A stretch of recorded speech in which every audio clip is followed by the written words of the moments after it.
Hi everyone, it's Giselle with a message for today. Happy Easter. I haven't actually done a video for quite some time. From my last video, you probably gathered that I needed some time to heal because things have just been a little bit mad. But I'm feeling much more in my own energy now, and I just wanted to talk about an energy update for what's been going on collectively, as well with clients and with myself. There's three main themes that I've picked up on. The first one being that people's dreams, and certainly mine, but a lot of my clients too, because sometimes people like to come to me for dream, not necessarily interpretations, but certainly analyzing the energies through the dreams, and sometimes interpretations too, but just to try and figure out why we are dreaming in the way that we are at the moment. And a lot of us, including myself, been getting what you would class as nightmares a lot of the time, or just very weird, unsettling dreams, certainly with crazy themes and, things that would make you force yourself awake, or it would just make you wake up in a very shocking way. And I feel that's just because of the way the world is at the moment. I know that when I'm sleeping and not having these crazy dreams, I usually feel good in my own energy. But then when I wake up, it's kind of like, oh, it's really odd. It's like just questioning again. Wow, is this where we are? Is this real? Is this actually still going on? It just feels really, really strange. And the dreams have certainly been distorted because of the collective energies, because people are so much more anxious than they usually are. There's so much more worry in the world, even though I cut it off on a daily basis. I do the trick that I tell all of my clients, basically, and I'll tell you too.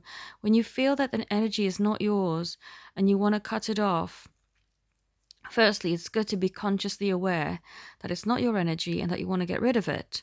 So I would say, ask yourself the question, is this energy mine? If it isn't mine, please, can you remove it? And then you take 3 deep breaths. And by the third breath, you will start to feel calm and grounded and good within your body again. And your heart rate will start to become normal. And that's when you know it wasn't your energy.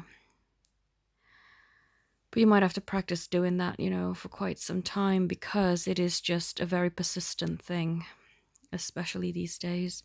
I'm having to do it a few times a day, especially when I go out to the supermarket to get some food or supplies. The energies are particularly suffocating, is the only word I can find for it. It's like someone has, got its hands around my neck. That's how it feels. But then when I get back into my place, I just feel the calmness again, because I do work hard to keep my my home very energetically balanced and yeah, very calming and serene feeling. But it is tricky to keep it that way, especially now. But it's definitely worth putting in the effort and all the work to keep it like that, because otherwise I would struggle to do my work. As I'm offering, I'm still open to doing readings and healings and other things for people, but it's been particularly challenging. And yeah, that's why it's so important to keep your sacred space that way, balanced and feeling calm and balanced and good. Also, just a little update for those who are still waiting on readings. I am catching up. I do apologize that it has taken me longer than usual, but if you have watched my last video, you will understand why. I don't want to get into that again, because it's been very emotionally challenging and not something I want to keep as part of my universe, which is why I'm not referring to that situation any longer. But what we need right now is positivity and love around us, and we need to keep that as high as we can on a regular, well, daily hourly basis. Um, yeah. So, a few of the themes that have come through in the past few weeks since I've last recorded, the nightmare dreams are one of them, which isn't pleasant. But then two very beautiful and pleasant things have come through. The first being grandmother energy, or any comforting family member or spirit guide that you may be attached to. For me, it's my grandmother, because she was the one that, she's pretty much the only one who believed me when I was little and I was displaying mediumship, I can't speak, mediumship gifts. Everyone would kind of go, um, no, that can't be, there's no such thing as interacting or talking to dead people, or, don't try and scare me. I mean, how can a little child try and scare anyone? I didn't know the concept of scaring people. I was only just beginning to talk. She was the only one who supported me and believed me. And then when she passed on, she was the one that has reawakened my gift, because of being so discouraged by everyone in my family. I had really ignored my gift for years and almost pretended like, oh, it was just a little phase I was going through when I was little. It's not really a thing and I shouldn't entertain it anymore. But then, she showed herself to me exactly how I would see other people when I was little. And she had activated me in that way. And particularly the past few weeks, I felt so connected to her. I started cooking recipes that she used to cook for me, and it was really comforting, and it still is. It's very comforting, it's very grounding. And that's something we need at this time, because being in isolation is tough for everybody. But if you can find something that will give you peace and a loving feeling of being cared for, even if you have to do it yourself, because not all of us are living with people. A lot of us are alone. I mean, I'm living on my own, my sister's living on her own. It's tough because, I mean, even though I'm used to working from home 50% of the time, because I only work part-time in my job, and the other 50% is where I do all my readings and work from home, it's still challenging to just not be able to connect with friends and family in the same way. I can't go and see anyone, and I can't just nip to town for lunch and things like that like I used to do. It's very challenging and really tough, and I just feel very discouraged from even going outside these days. And again, I'm not going to bring up the reason why that happened, but it's yeah, just really, really challenging. So I completely empathize with anyone and everyone who is not able to see their loved ones in the traditional way. I mean, we can still webcam and all of that, but it's still not the same, is it? I really noticed that human contact is such a essential thing for people's health. I know my friend who was struggling with her partner just being really quite a handful, shall I say. She wanted a hug. She really wanted a hug. And I said, I'm so sorry, this is really not ideal. We shouldn't be hugging. But she just looked at me in a way that I could really feel from her. I want human contact. I want to hug someone who can give me love, and my partner isn't able to give me love. That's also another thing that's come up is people's relationships are being tested, and I do feel a lot of them will not be able to withstand this time and will need to end, because sadly a lot of people have settled for something easy. But in the times that we are facing now, it just shows that you should never settle if you feel that your connection or your relationship is not with the one, it is sadly going to be extremely challenging to keep that stuff together, and it's likely to have to face moving on without them. And I know that's tough for a lot of people, but that's just the honest truth, they're being tested. And I've predicted this for a very long time now. I certainly wouldn't have predicted the circumstances in which this would occur, but I definitely have always had messages from my spiritual guidance team that relationship, middle of the road kind of relationships will not exist anymore. It's either going to be divine and really amazing and meant to be, or just not.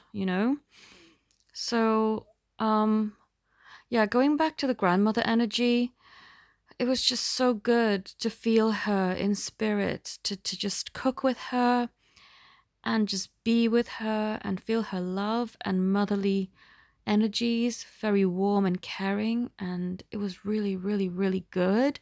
So I would say to any of you who have someone like that in your life, if it's not your physical parent who's here with you right now, you can always align with the energy of a loved one, someone who would give you comfort, whatever that would remind you of them.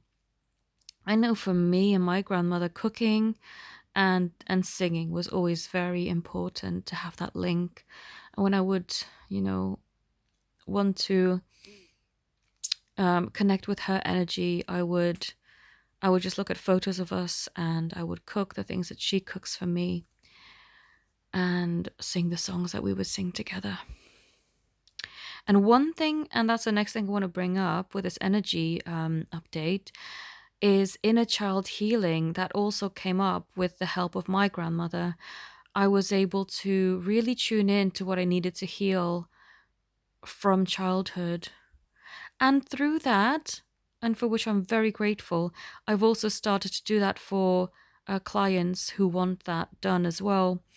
So I've done that for a few clients, the inner child healing. It's not up to me to do all the work, though. I will help you bring certain things to the surface, but it is your job to completely